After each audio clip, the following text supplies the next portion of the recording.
우리가 오늘 나눌 하나님의 말씀은 누가복음 8장입니다. 9절에서 15절 말씀까지 제가 봉독하겠습니다.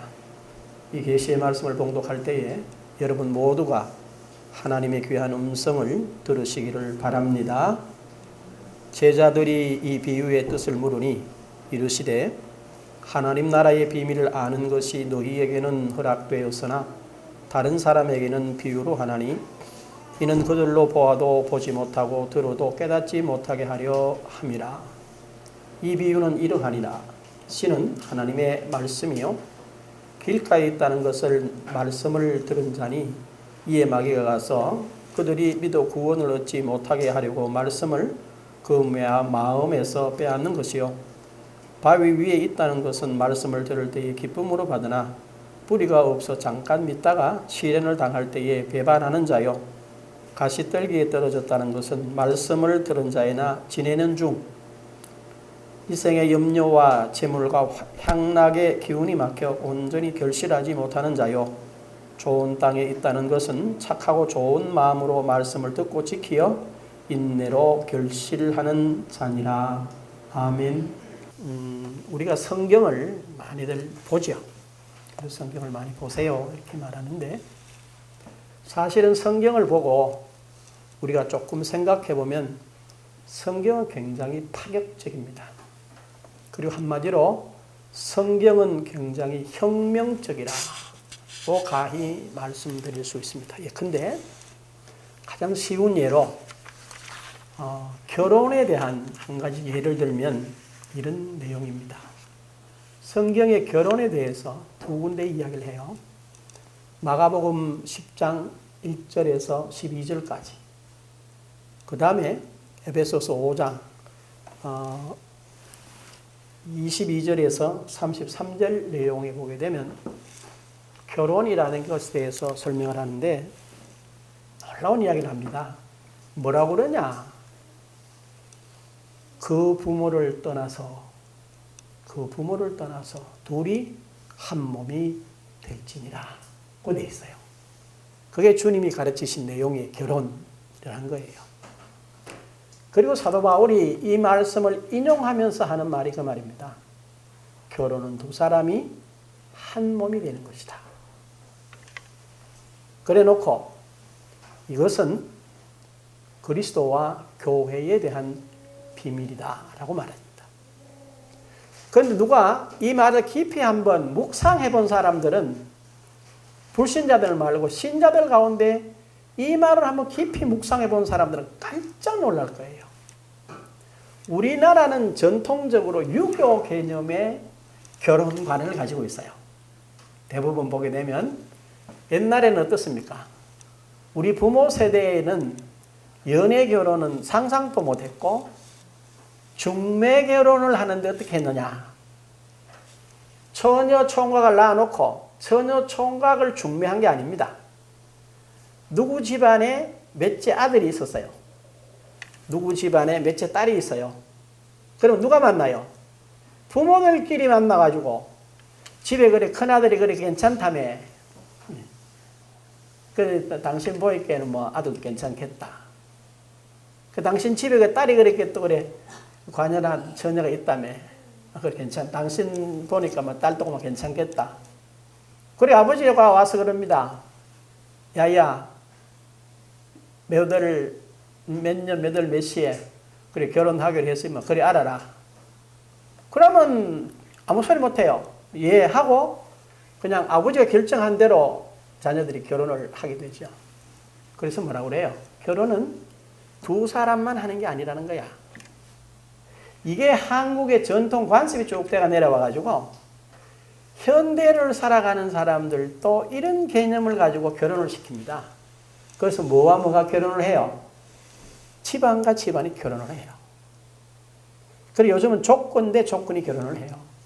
요즘 애들 연애하니까 서로 좋아서라고 하죠. 그러면 부모들이 뒤에서 악담을 한번 합니다. 틀렸다 맞다 하면 된다 안 된다 하다가 자식에게는 부모 없다 하고 이제 항복을 하면서 한마디 합니다. 너 이놈 새끼 꼭 장가 가서 너 같은 놈 낳아서 두고 봐라 하고 이렇게 모진말을 한마디 하고 결혼을 시키죠. 둘이 이제 막상 결혼을 해보면 어떻게 돼요? 둘이 살아보니까 만만치 않거든. 우리가 이렇게 남녀가 사랑한다는 게 참 재밌어요. 여러분 가만히 한번 생각해 보시면 내가 저 사람이 굉장히 사랑스럽고 좋은데 어디가 좋으냐? 100% 좋은 게 아닙니다. 어느 것 하나에 눈이 탁 꽂혀요. 재미난 이야기, 이런 이야기입니다. 두 사람이 처음 만나보니까 너무 좋은 거라. 그래서 이 사람이 이제 그 만난 여인에게 늘 편지를 쓰면 나는 당신 보고 너무 행복해가지고 한쪽 눈이 멀었다. 이렇게 이야기를 한 거예요. 그리고 이 여자가 그 편지를 읽어보니까 이 남자가 자기를 너무너무 사랑하거든. 눈이 멀 정도로 자기를 사랑한다면 이건 참 놀라운 이야기다. 라고 편지를 이해를 한 거예요. 그 결혼을 했어요. 결혼을 해서 자세히 보니까 남편이 뭔가 조금 불편한 하는 것 같아. 생활하는데. 아니, 당신 이렇게 눈이 좀 안 좋으냐고. 그 남편이 하는 말이, 아니, 내가 지난번에 당신하고 처음 만났을 때 내가 편지할 때 내 한쪽 눈이 안 보인다고 그랬는데 당신 그거 못 읽었냐고. 아니, 그리 황당하기 짝이 없는 거. 이 여자 생각이 뭡니까? 자기를 너무 사랑하는 나머지 한쪽 눈이 멀었다 하는 줄 알았는데, 그 편지 읽어보니까, 자세히 다시 읽어보니까, 눈이 안 보인다고 썼는데 자기가 오해하고 읽은 거라. 결국 무슨 말입니까? 내가 당신을 보고 첫눈에 반해서 눈이 멀 정도였다. 라고 하는 한마디를 듣고 나머지 98%, 97%는 자기가 상상하는 걸로 그 남자를 생각하고 결혼을 한 거예요. 그리고 막상 결혼 생활을 해보니까 뭐가 드러납니까? 실체가 하나씩 드러나는 거라. 그때부터 시작되는 게 뭡니까? 아이고, 내가 당신 잘못 만났다. 성격이 어떻다. 습관이 어떠하다. 등등등 해서 97개 내지 6개 자기가 채웠던 것들이 하나씩 드러나니까 10년, 20년, 30년 평생에 부부가 모여 원수처럼 지내는 거예요. 그게 오늘의 세태의 모습입니다. 근데 성경은요, 놀라운 이야기를 합니다. 뭐라고 그러냐? 부모를 떠나라. 여러분, 부모를 떠난다는 말이 뭐예요? 그냥 그만 엄마네 장가가요? 엄마나 시집가요? 그러니까 끝내란 말이냐? 그 말보다 훨씬 더 의미가 깊습니다. 두 사람이 성년에서 만났습니다. 그러면 뭐 하라는 거예요? 지왕과의 모든 관계를 끊고 독립적인 존재가 되라는 거라. 독립적인 존재가 돼서 뭐 하라는 거예요? 두 사람이 한 몸임을 깨닫고 이 한 몸을 이루어진 이 몸으로 살아가라는 거예요. 이게 기독교의 결혼이야. 이건 아주 혁명적이네. 이래 되면 뭐가 무너집니까? 대한민국의 전통적인 유교 개념의 결혼관 자체가 깨어져요. 그렇죠? 그리고 뭐라고 그래요? 만일에 예수 믿는 사람들 같으면 정신 차려가지고 살면 아내에게 남편이 이렇게 요구하지 않습니다. 당신 왜 우리 부모들한테 잘 못해? 이런 말 안 하게 되는 거예요. 또 아내 역시 뭐라고 하나? 남편 보고 당신 우리 부모들한테 잘못해. 이런 말을 안 하게 된다는 거라. 왜? 분명히 둘이 뭐라고요? 한 몸이 되라는 거라. 그리고 한 몸으로 살라는 거예요. 그러면 그 정도냐? 그렇게 철저하게 사는 겁니다. 그럼 어떤 결과가 올 것 같아요? 끝나버릴 것 같아요? 부모하고 형제 관계가 끝나갈 것 같나? 그렇지 않습니다. 서로 사랑하고 서로 위하다 보면 이런 감동이 옵니다. 아내의 마음에, 야, 정말 우리 남편 같은 사람을 낳아준 부모가 너무 고마운 거예요. 응? 그러면 어떻게 하겠어요? 남편 같은, 내가 사랑하는 이 남편 같은 낳아준 부모에게 너무 감사한 거지. 그런 차원으로 넘어가게 돼 있어요. 그 다음에 남편 똑같아. 세상에 이런 나의 아내를 낳아서 내게 준 장인 장모가 너무 감사한 거라. 이게 기독교가 가르치는 결혼에 대한 올바른 개념을 가지고 한 몸이 되어서 하나를 이루어가는 삶을 살면서 두 사람의 서로의 사랑을 발견하고 그 결과를 깨닫게 되면 우리가 유교 전통의 사람이 가르치는 내용과 전혀 다른 차원에서의 가정이 이루어져요. 그래서 뭐라 그래요? 에베소 5장에 그렇게 말을 합니다.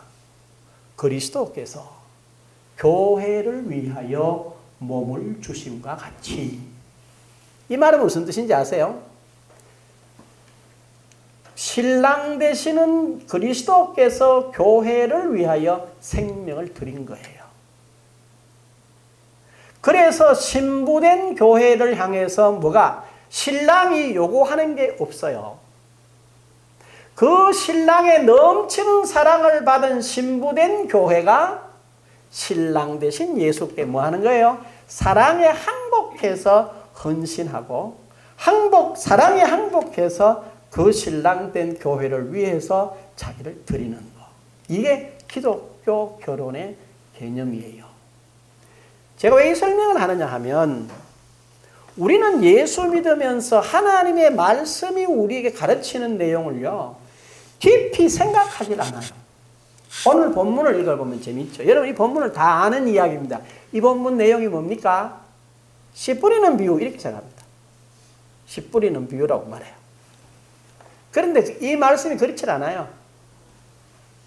이 씨 뿌리는 비유를 씨 뿌리는 비유가 아니라고 뭐라고 그랬나? 여러분 9절을 다시 한번 보십시오.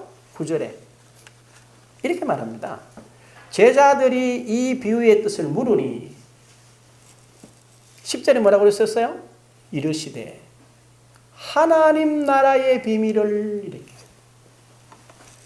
이게 뭘 말했다는 거예요? 주님께서 지금 이 이야기는 비유로 말했죠. 이거는 뭘 말하는 거예요? 하나님의 나라를 이야기한다는 거예요. 하나님의 나라를. 아멘. 그런데 우리는 이걸 자꾸 씨 뿌리는 비유로 생각을 해서요. 하나님의 나라에 대한 개념을 가지고 있질 않아요. 이 본문을 읽을 때. 그리고 저와 여러분들이 이 본문을 가만히 보면서 어떤 발견을 해야 되느냐 하면은 여러분 마태복음 4장 17절을 보면 이런 표현이 있어요. 비로소 예수께서 가르쳐 이르시되 뭐라고 그러셨어요? 예수께서 비로소 가르치시는데 뭐라고 말씀하셨냐면요. 회개하라. 천국이 가까이 왔느니라 하시더라. 예수님은 지금 뭘 가르치기 시작하는 거예요? 천국을 가르치기를 시작한 거라. 천국. 응? 천국을 이야기한 거예요.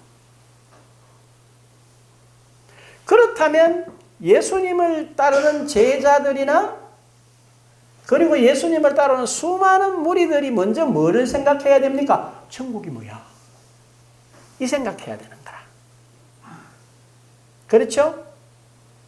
그 다음에 마태복음 4장 23절에 보면 이렇게 되어 있어요. 예수께서 온 갈릴리에 두루다니사 그들의 해당에서 가르치시며 천국 복음을 전파하시며 백성 중에 모든 병과 모든 약한 것을 고치시니 되어 있어요. 예수님이 뭘 전파하셨다고 그래요? 천국 복음을 전파하셨다. 회개하라. 뭐가 가까이 왔다? 천국이 가까이 왔느니라 하시더라. 제일 먼저 뭘 들어야 되겠습니까? 이 말씀에서 핵심이 뭐예요? 예수님이 가르치시는 모든 가르침의 핵심이 뭡니까? 천국이에요. 천국. 우리도 지금 똑같아요. 예수 믿는 이유가 뭐예요? 천국 가기 위해서 믿어요. 아멘. 또 하나, 이 땅에서 천국의 삶을 살려고 믿어요. 아멘. 이 땅에서 천국 백성으로서의 삶을 살기 위해서 우리가 살아간단 말이에요. 맞지요? 그 개념을 확실하게 해야 돼요. 그런데 재미난 건 뭐냐 하면은 예수님께서 천국 복음을 전파하시면서 천국을 말씀하시는데 그 천국이 뭐라고 그랬나? 천국이 뭡니까? 새 나라라, 새 나라. 이스라엘 백성들이 생각하는 새 나라는 어떤 나라였느냐? 다윗 왕같이 힘있는 왕이 나타나서 세계를 정복해서 모든 세계 사람들이 누구에게? 이스라엘에게 항복하고 그들이 그 전체 세계를 다스리는 나라를 생각한 게 천국이라고 생각했어요. 지금 또 유대인들은 그러한 메시아를 대망하고 있어요. 응? 근데 주님은 그렇게 말씀하시지 않은 거예요. 그 다음에 그러면 주님은 뭘 말씀하셨나? 회개하라 천국이 가까워왔느니라 하시고는 곧바로 뭘 했어요? 병든 자를 고쳤어요. 죽은 자를 뭐 했어요? 살렸어요. 그 다음에 당시에 모든 불치병이라고 하는 걸 다 고쳤어요. 그 다음에 귀신들을 다 내쫓더라는 거야. 그럼 도대체 뭐라는 거예요? 응? 주님이 말씀하는 천국이 뭐냐 이 말이야. 뭘 말해요? 이스라엘이 기다리는 힘으로서의 이 모든 세상을 통치하는 그런 나라가 아니라는 거라. 그럼 뭐란 말입니까? 여러분들이 마태복음 10장 1절을 읽어보면 그 중요한 이야기가 나옵니다. 예수께서 그의 12제자를 부르시니 딱 부르셔서 뭐라고 그랬나? 더러운 귀신을 쫓아내며 모든 병과 모든 약한 것을 고치는 뭐요? 권능을 주시니라. 더러운 귀신을 내쫓는 권능을 주셨다. 누구에게요? 제자들에게. 오늘 예수 믿는 저와 여러분들에게. 그러면 저와 여러분들은 이 말씀을 읽으면서 뭘 생각해야 됩니까? 그냥 마태복음 10장 1절에 그렇더라 이러시면 안 된다는 거라. 우리가 천국 백성이 뭘 해야 된다는 말이냐? 바로 이 땅은 지금 누가 지배를 하고 있습니까? 여러분 들어서 많이 알아요. 요한복음 12장 31절에 보게 되면 분명히 이 세상 임금이 따로 있어요. 그럼 쉽게 말하면 이 땅에는 예수 안 믿는 사람들에게는 누가 왕노릇해요? 마귀가 귀신이 왕노릇한다는 거라.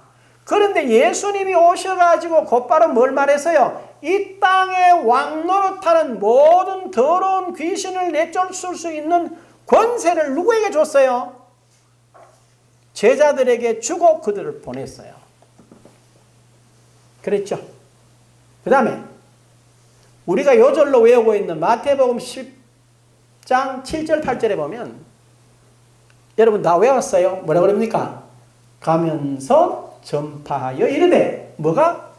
천국이 가까이 왔다 하고 병든 자를 고치며 죽은 자를 살리며 나병한 자를 깨끗하게 하며 귀신을 쫓아내되 너희가 거저 받았으니 거저 주라. 저와 여러분이 이 땅을 살아가는데 어떤 사람들이 우리는 천국의 메신저들이에요. 천국은 이렇다는 거라. 어떻다는 거냐? 저와 여러분들이 천국이 이렇다라고 말할 때 말로 물론 해야 돼. 그러나 더 중요한 것은 천국은 이런 겁니다. 당신이 보니까 병들었군요. 제가 지난주 월요일 날요. 우리 권사님이 목사님 컨디션이 안 좋네 꼭 한번 가보래 갔어요. 갔더니만 이 양반이 내보고 물어요. 어디가 아프십니까? 이러더라고.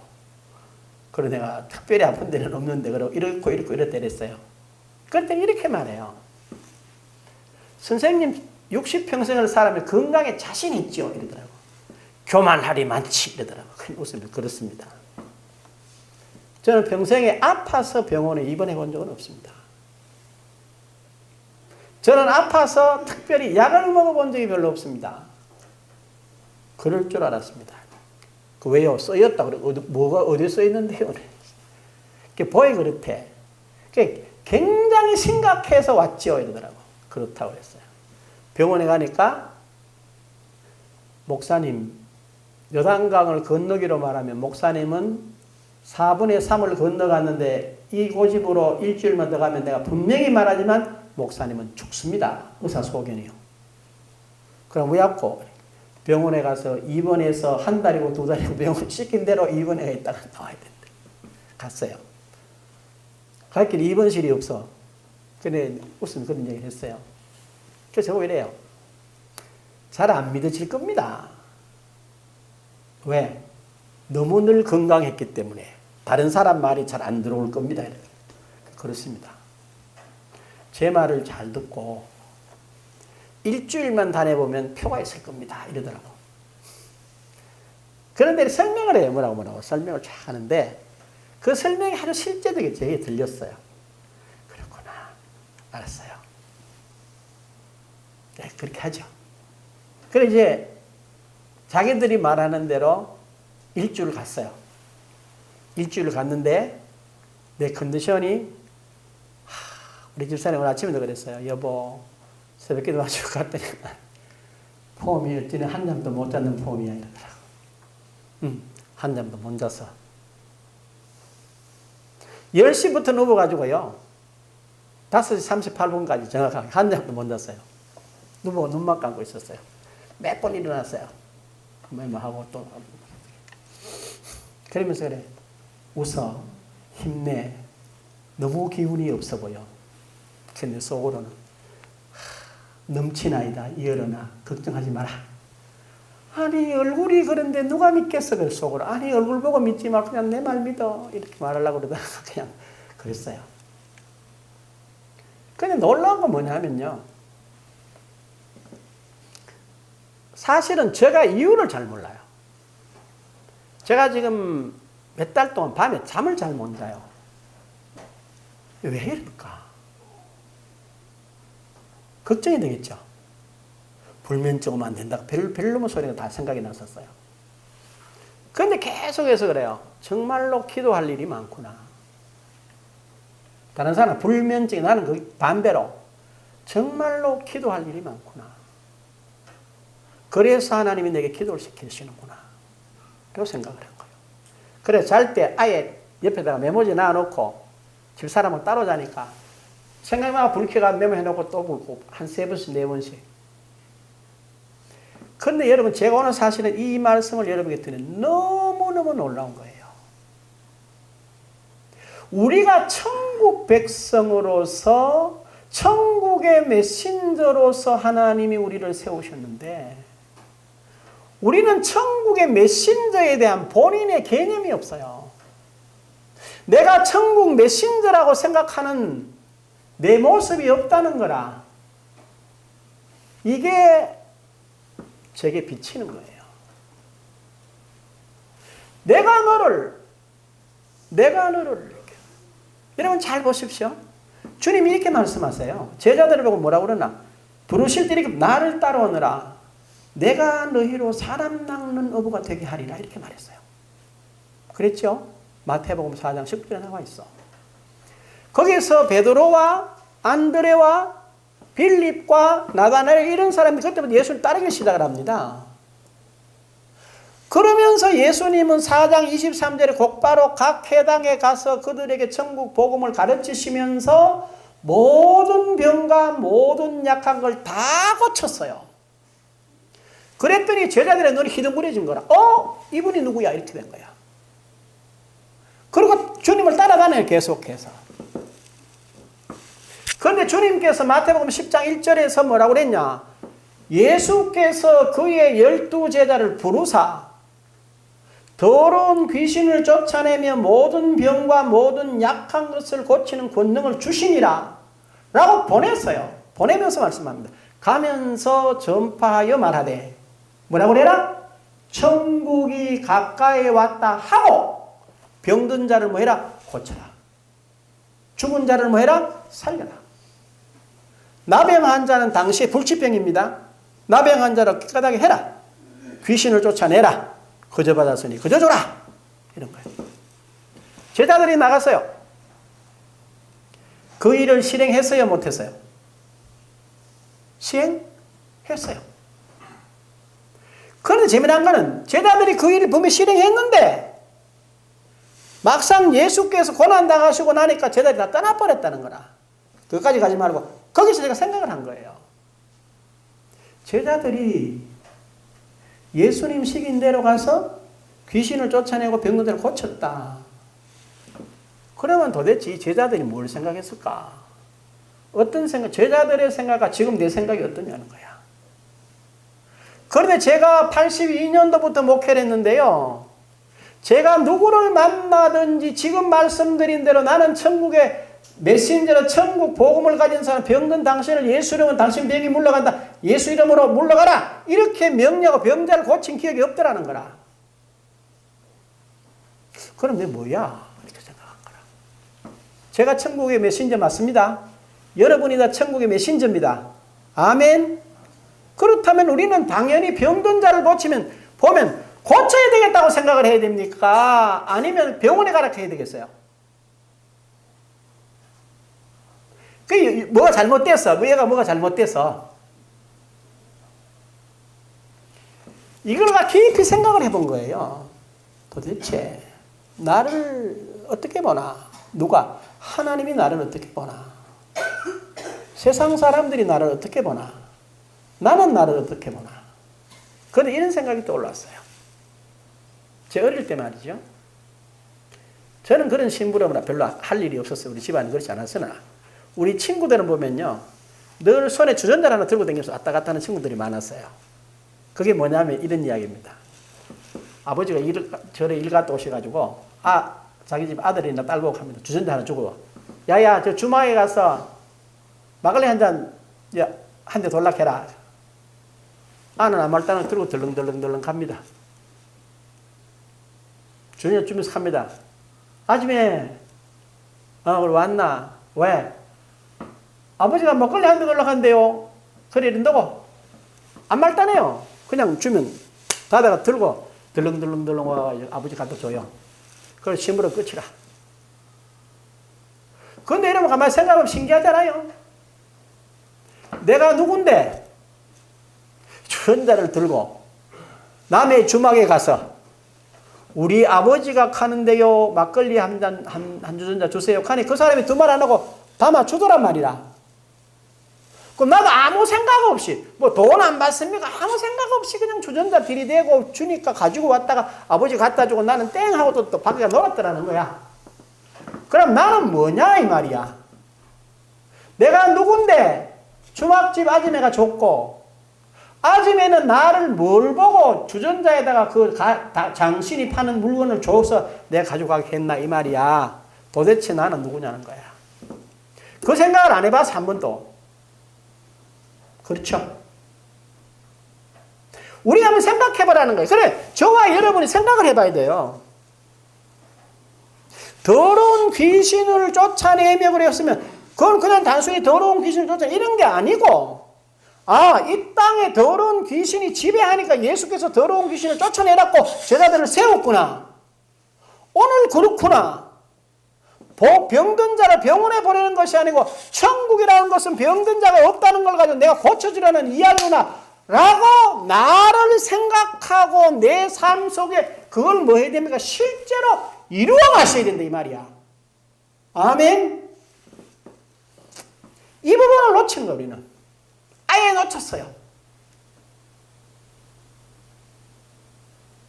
그래가지고는 예수님께서 말씀하세요. 이렇게 말씀하세요.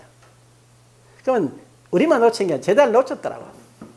많은 사람들이 주님을 쭉 따르죠. 따랐는데 주님이 이렇게 말씀하세요. 요한복음 6장 26절에 보면 너희가 나를 따르는 것은 표적을 본 까닭이 아니래.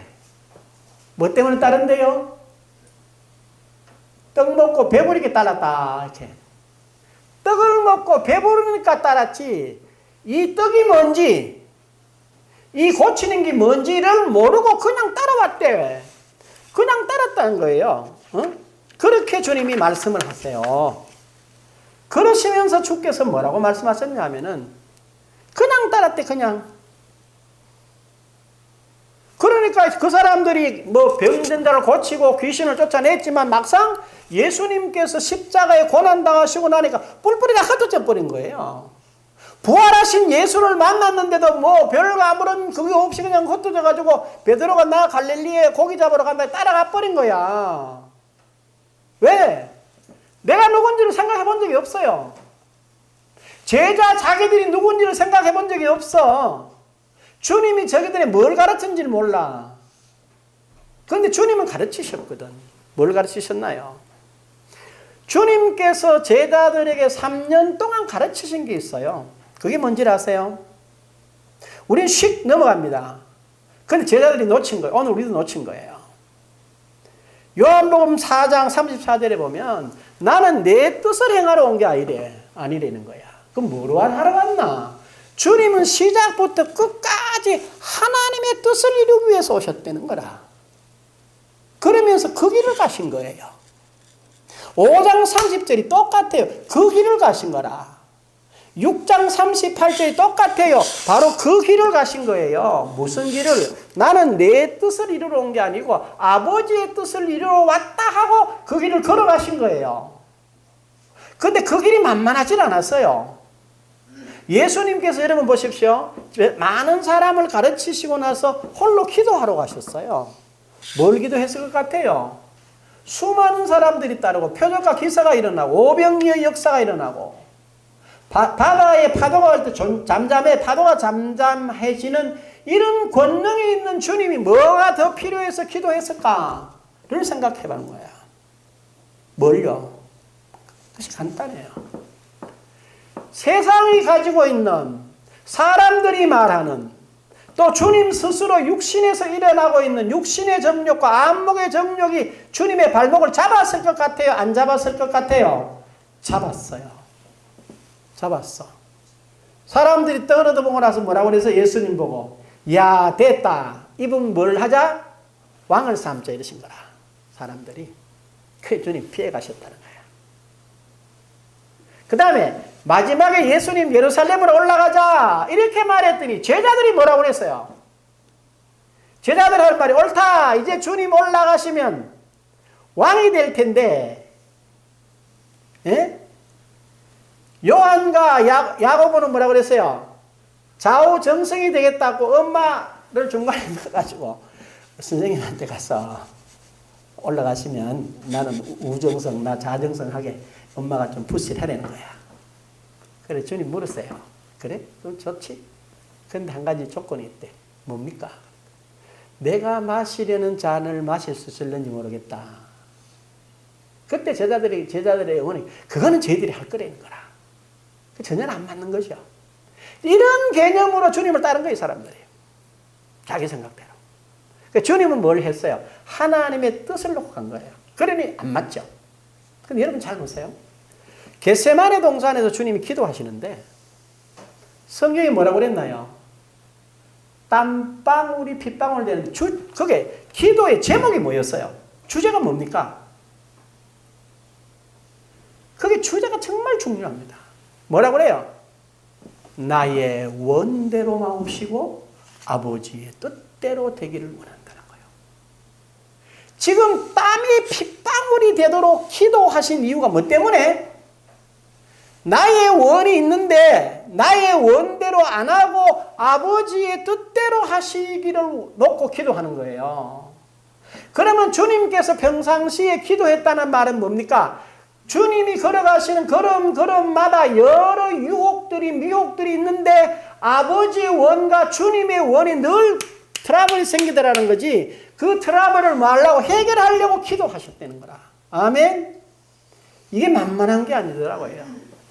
자, 그래서 여기서 우리는 생각해 봐야 됩니다. 제자들이 보고 듣고 실제로 실현해 보았지만 깨닫지 못하고 실패했어요. 오늘 한번 생각해 봐야 돼요. 우리도 하나님의 나라를 심는다. 오늘 본문의 말씀은 씨라고 심는데 예를 들어 이런 걸 한번 생각해 봐요. 여러분 제가 지금 드리는 말씀을 아주 깊게 생각해 봐야 됩니다.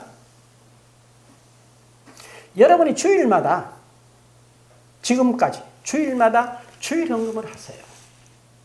누구 앞에 하세요? 누구 앞에 하시느냐고?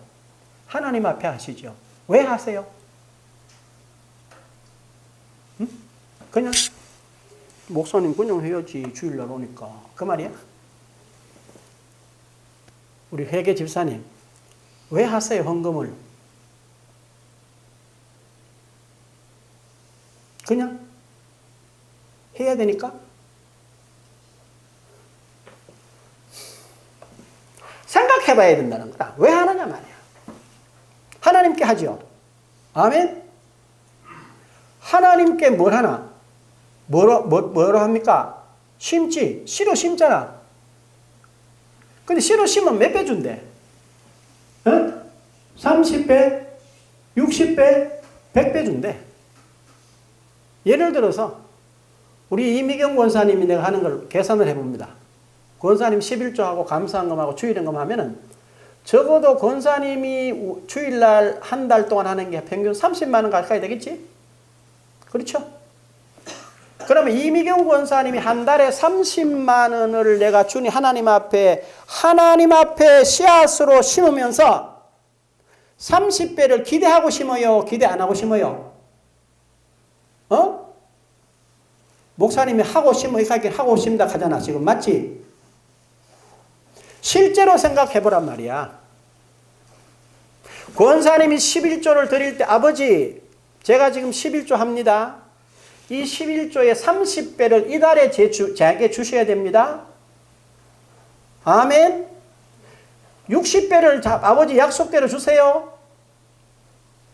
100배를 주세요 그랬어요. 권사님 11조의 100배만 한 달에 얼마야? 예? 얼마요? 최소한 1,500만 원 돼야 되지. 수입이. 아멘. 이미경 권사님이 하나님이 한 달에 1,500만 원을 내게 주는 걸 믿을 만한 믿음과 그릇이 돼요, 안 돼요? 목사님, 성경에 그렇게 있지만 하나님이 왜 1,500만 원 줄 수 있겠는지 그 말 아이가?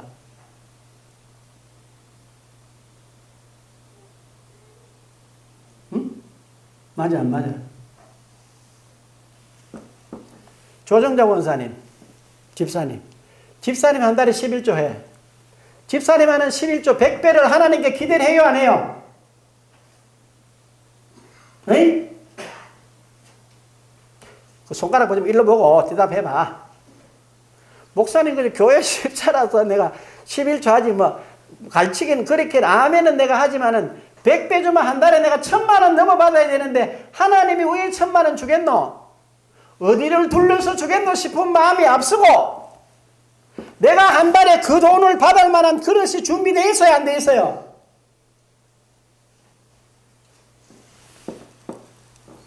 제 말이 제대로 들립니까?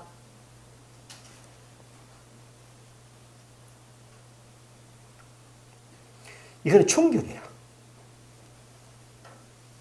여러분이 잘 생각을 해보셔야 돼요. 내가 한 달에 하나님 앞에 드리는 11조와 감사와 주일헌금을 토탈해서 계산해봐요. 그 헌금을 하면서 내가 과연 하나님 앞에 30배, 60배, 100배를 대한 주실이라는 믿음과 그것을 담을 수 있는 믿음의 그릇이 되나 이 말이야.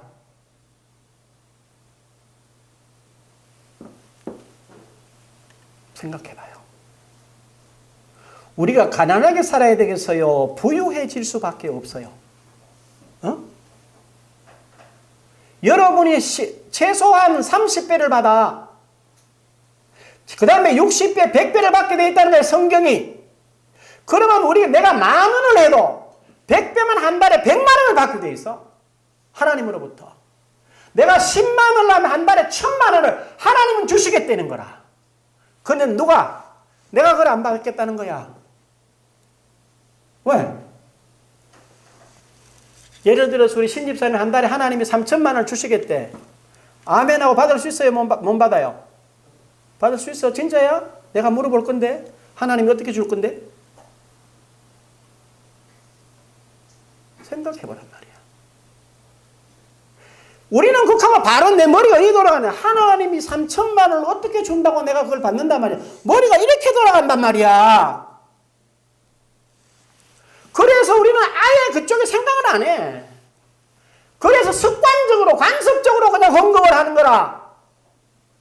가난하면 가난한 대로, 없으면 없는 대로 산다는 거야. 여러분이 부자인데, 여러분의 자식이 밥도 못 먹고 정정하고 살면 되겠어요? 이거 아니라니까.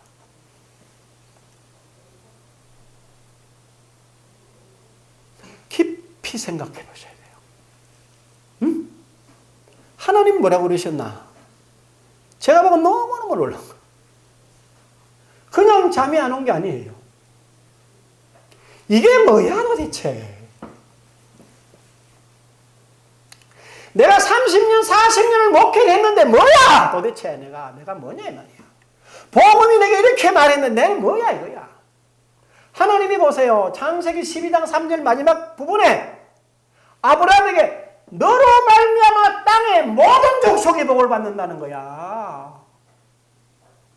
아브라함이 누구기에 도대체 땅의 모든 족속의 복의 근원이 된다는 거예요. 아브라함이. 그러면 도대체 아브라함을 보시는 하나님의 그릇이 얼마나는 거예요. 여러분 시편 2편 8절에 뭐라 그럽니까? 내게 구하라 그리하면 내가 열방을 너희에게 유혹으로 주리니 그랬거든요. 내게 구하라 모든 땅을 너희에게 준다는 거라. 아멘. 그러면 저와 여러분이 뭘 해야 되겠습니까? 열방을 담을 수 있는 그릇이 되어야 됩니다. 아멘. 그리고 열방을 내가 담을 수 있다, 하나님이 줄 수 있다라고 하는 그런 믿음의 눈이 열려야 돼요. 그게 하나님이 나를 향하신 계획이라는 게 보여져야 돼요. 달라지는 거예요. 여러분 우린 그냥 읽죠. 한번 보세요. 사도행전 1장 8절에 이렇게 말해요. 제자들에게 하신 말씀이야. 성령이 너에게 임하시면 너희가 권능을 받고, 그래 뭐라고 그랬어요? 예루살렘과 온 유대와 사마리아와 땅끝까지 이르러 내 뭐가 되리라? 이 말을 뒤집어 설명하면 너희에게 하나님의 능력이 임하시면 네가 예루살렘을 이게 온 유대를 이게 온 유대와 더불어 사마리아 전체를 이게 땅 전체를 네게 내가 맡긴다. 아멘. 이게 뭐이다? 이게 네 그릇이다. 이걸 뭐 해라? 담을 수 있는 걸 만들어라는 거라. 그걸 어떻게 만들어요? 응? 생각을 해봐요. 이사야 40장 15절 이렇게 말합니다. 그에게는 열방이 통에 한 방울 물 같고 저울의 작은 티끌 같으며 섬들은 떠오르는 뭐 같고 먼지 같고, 그 다음 뭐라고 그랬어요? 17절에 그의 앞에는 모든 열방이 아무것도 아니니라. 그는 그들을 없는 것 같이 빈 것 같이 여기시느니라. 누가? 나와 여러분의 아버지이신 하나님이 그렇게 보세요. 그러면 저와 여러분도 어떤 모습으로 내가 보는 시각을 내 시각으로 봐야 되겠어요? 아버지 하나님을 따라서 하나님이 가지신 시각으로 나를 봐야 되겠어요? 바꾸셔야 돼. 임광명 목사의 그릇이란 거는 지금 이 식구로 한 달에 월급 못 받으면 전전긍긍하게 살아가야 그 그릇밖에 안 돼. 내가 이 말을 하면 우리 김권사 마음 다칠라, 이 말을 하면 우리 배집사 마음 다칠라, 이렇게 전전긍긍하는 아주 쫌세이 중에 상쫌세이 그릇밖에 안 돼. 그러나 그리스도 안에서 나를 보는 거예요. 주님이 멋있잖아요. 이렇게 말합니다. 너희를 영접하는 자는 나를 영접했고. 여러분이 누구라고 생각해야 되겠어요? 저와 여러분이 나를 누구처럼 여겨야 되겠어?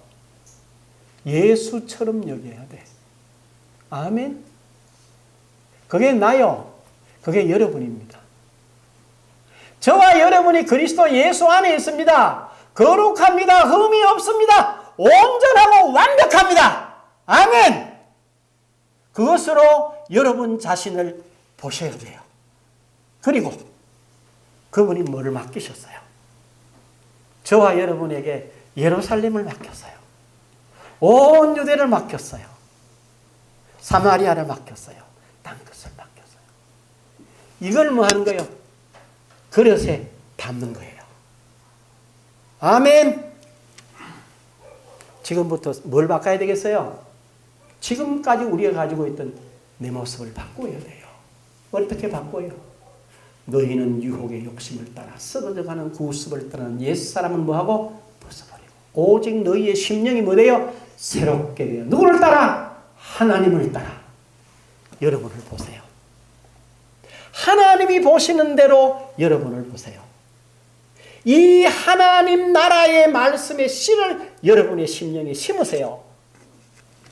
그리고 그 씨가 자라나는 걸 보세요. 그 씨가 여러분의 심령에 자라서 여러분이 그리스도 안에 있다는 걸 보세요. 아멘. 그 다음에 그리스도가 여러분에게 맡기신 그 모든 것을 여러분이 담는 여러분의 그릇으로 보시기를 바랍니다. 그래서 어떻게? 나는 그리스도를 대신하는 사람이야. 병든 자를 나에게 뭐 해야 돼? 고쳐야 돼. 여러분이 손을 얹으면 병든 자가 일어나는 것을 보세요. 죽은 자가 살아나는 것을 보세요. 불치병자가 여러분을 만나서 해결되는 걸 보세요.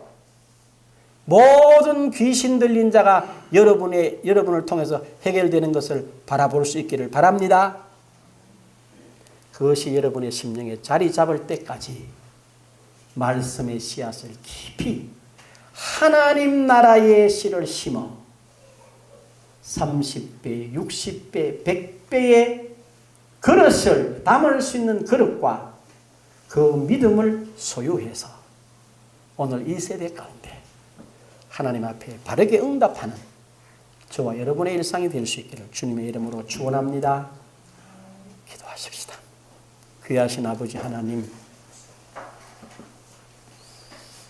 저의 심령 속에 주신 이 울림이 우리 성도들에게 과연 내가 하나님을 믿으면서 내가 행하는 것 하나하나를 하나님이 30배, 60배, 100배의 결실로 주신다는데 그것을 믿을 수 있는 믿음과 그것을 담을 수 있는 그릇과 거기에 대해서 아멘 변화된 나의 모습이 이루어질 때까지 말씀을 깊이 묵상하고 그 말씀에서 하나님을 따라 의와 진리, 거룩함으로 지으심을 받은 생명길을 가는 귀한 성도들 되게 하옵소서. 예수님의 이름으로 기도합니다. 아멘. 우리 다 일어나셔서